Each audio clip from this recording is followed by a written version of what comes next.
Good morning, everyone. It's day 38 of my 60 pounds and 90 days weight loss challenge. And today we're going to talk about if you can cancel out carbs with fiber.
All right, I've got my Bulletproof coffee, keto coffee, whatever you want to call it.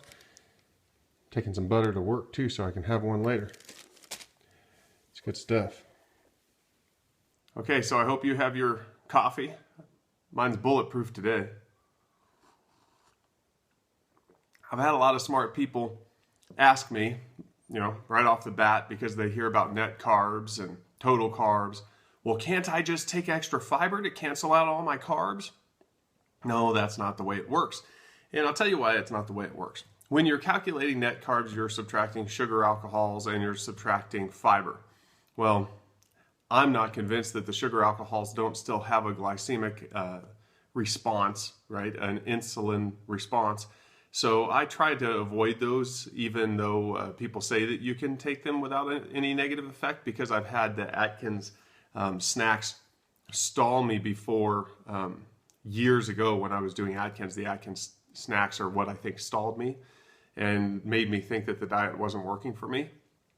So I try to avoid those as much as I can, because what those are is full of sugar alcohols. So I try to avoid the sugar alcohols. I also count total carbs because it's just easier for me than trying to count net carbs. Now, occasionally, if I want something and it has extra high carbs, but it's a lot of fiber, I'll go ahead and eat it, like some types of vegetables and stuff like that. But people think, oh, well, if you can subtract fiber from carbs, then if I eat something that's full of carbs and then I take a fiber supplement, I should be able to subtract those carbs from the fiber, or subtract that fiber from the carbs. But it doesn't really work that way. And to prove it, I've got some Inulin here, which is what you'll find in a lot of granola bars and stuff like that. As when they say they're high fiber, they'll be sticking extra Inulin in them. So if you find like a Fiber One bar or something like that and you look in the ingredients, I think you'll find Inulin in a lot of them. Inulin is a little bit sweet tasting, and it's almost 100% fiber. So I've got the ingredients here, which is no other ingredients besides Inulin. It's just 100% Inulin. Certified organic. It's the Now brand. I buy a lot of stuff as the Now brand. Some of it's really good, some of it's so-so. But I trust that they're not trying to poison me, so I buy the Now brand on Amazon a lot. And I'll put a link to this Inulin down below if you want it in case you need a fiber supplement. Sorry, my phone cut out there for a second, but people ask me why or where I get my fiber when they see the things I eat, like I eat eggs and bacon. They go, well, where are you getting fiber?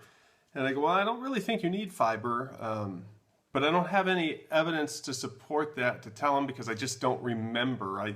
I hear some things sometimes and it helps me make up my mind, but then I forget exactly why. So I'm going to do a little bit of research and get back to you guys with the whole fiber question.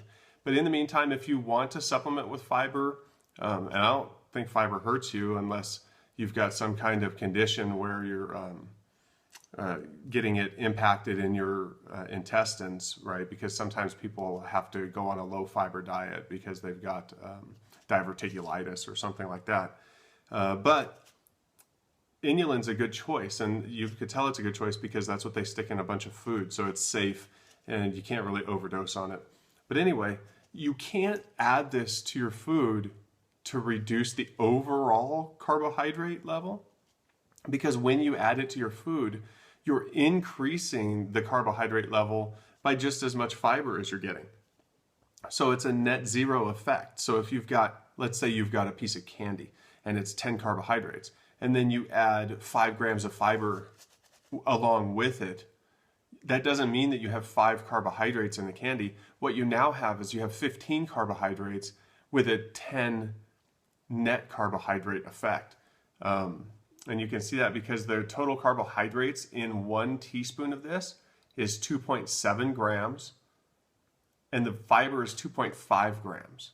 So you're still adding carbohydrates with the fiber. The fiber is a carbohydrate. It's just that that's the carbohydrate that people aren't counting when they do the math, when they're getting a net carbohydrate total for the day.